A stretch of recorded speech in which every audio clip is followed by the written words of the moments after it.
আসসালামু আলাইকুম রহমতুল্লাহ বারকাতুহ। আজকে অনেকদিন পরেই ঘুরতে বেরোলাম। ছুটি থেকে এসেই একদিন ডিউটি করার পরেই আবার দুদিন ছুটি পেলাম, তো সবাই একসাথে ছুটি পেয়েছি। আমরা আমাদের যারা আছে, আমাদের বড় ভাই জাহিদুল, তারপরে তাপস, মনির, সবাই আমরা চিন্তা করলাম যে কোথাও ঘুরতে যাওয়া যাক।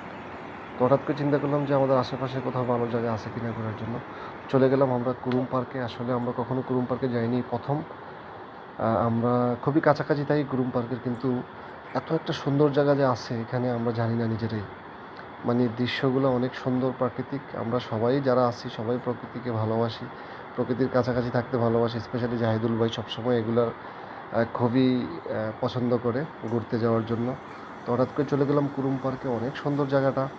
আর আমরা এই যে দৃশ্যটা, পানি পড়ার যে দৃশ্যটা পাহাড়ের উপর দিয়ে, এটা গাড়ি দিয়ে যখন যাই, যাওয়া এবং আসার সময় এগুলো দেখি দূর থেকে, কিন্তু কাছে গিয়ে কখনো দেখা হয়নি। তো হঠাৎ করে আজকে চলে গেলাম কুরুম পার্কে, গিয়ে দেখলাম ওয়াও, অসম, অনেক সুন্দর জায়গাটা। পাহাড়ের উপর দিয়ে পানিগুলো পড়ছে, আবার এগুলো রিসাইক্লিং, আবার পানিগুলো আসতেছে। তো খুবই একটা সুন্দর জায়গা। আমরা একবারে এই সিঁড়ি দিয়ে উপরে চলে গেছি। উপরে যাওয়ার পরে দৃশ্যটা মানে খুবই সুন্দর একটা দৃশ্য। ফুল ভিউটা আমরা দেখতে পেলাম এখানে। মাসকাটের পাহাড়ি দৃশ্য, প্রাকৃতিক দৃশ্য। তারপরে ছবি টবি উঠালাম এখানে। অনেক মজা হয়েছে, অনেক দিন পরে ঘুরতে গেলাম একসাথে। আর সবচেয়ে বড় কথা হলো বিকেলটা অনেক সুন্দর ছিল, আবহাওয়াটা অনেক ভালো। এই পানিগুলো যে পাহাড়ের উপর দিয়ে নিচে যাচ্ছে, আবার সেগুলো উপরে চলে আসতেছে মেশিনের সাহায্যে, অটোমেটিকলি। খুবই একটা সুন্দর দৃশ্য। তারা টেকনোলজি ইউজ করছে এখানে।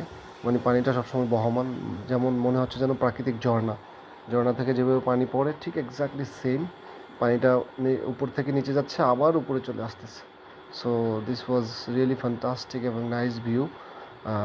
উপরে ওঠার পরে দেখলাম খুবই সুন্দর দৃশ্য, পুরোটা শহর দেখা যাচ্ছে। তো অনেক মজা হয়েছে, ভালো লাগছে। মাঝে মাঝে আমরা ঘুরতে যাই একসাথে। আর ঘোরার যে দৃশ্যগুলো আমি ভিডিও করে, ছোটোখাটো ভিডিওগুলো ইউটিউবে আমার একটা চ্যানেল আছে, সেটাতে দিই। তো খুবই ভালো লাগছে। সবাই ভালো থাকবেন, আরও সুন্দর সুন্দর ভিডিও দেবো ইনশাআল্লাহ।